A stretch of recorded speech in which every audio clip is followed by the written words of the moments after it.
Storytel presents Grimm's Fairy Tales, written by the brothers Grimm, retold by Benni Bødker, translated from the Danish by Jennifer Russell, read by Andrew Wincott. The Robber Bridegroom.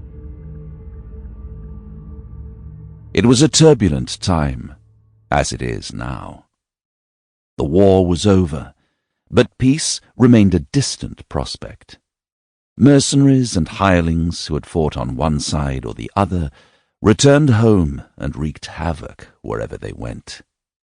These bands of brigands had nothing to live off, and they had grown accustomed to killing and taking whatever they pleased, without asking for permission or concern for human lives.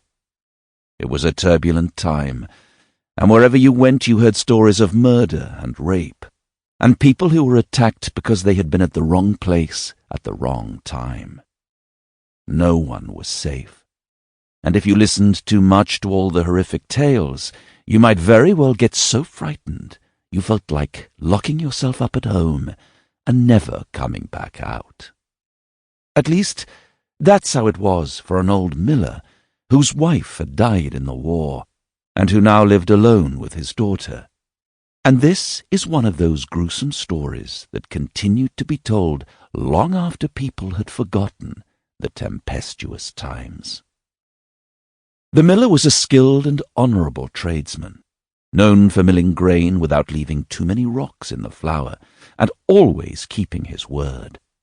Farmers therefore flocked to his mill from near and far to have their grain milled, and the miller would hear stories from every corner of the earth when they came to deliver their big loads, or to pick up sacks of freshly milled flour. One hair-raising story after another was told at the mill, and the miller grew more and more worried. But it wasn't himself he was worried about. It was his daughter. The miller's daughter wasn't just pretty, she was beautiful. In fact, she was the most beautiful girl in the entire country, and further off too, and that was what kept him awake at night. "If only you weren't so beautiful," the miller would sometimes tell her, "then everything would be much easier." "Why's that, father?" asked the girl. "Why isn't my beauty a good thing?" The miller didn't want to answer, because how could he tell her that far too many of the horrible stories people told were about what happened to young girls? Sample complete. Ready to continue?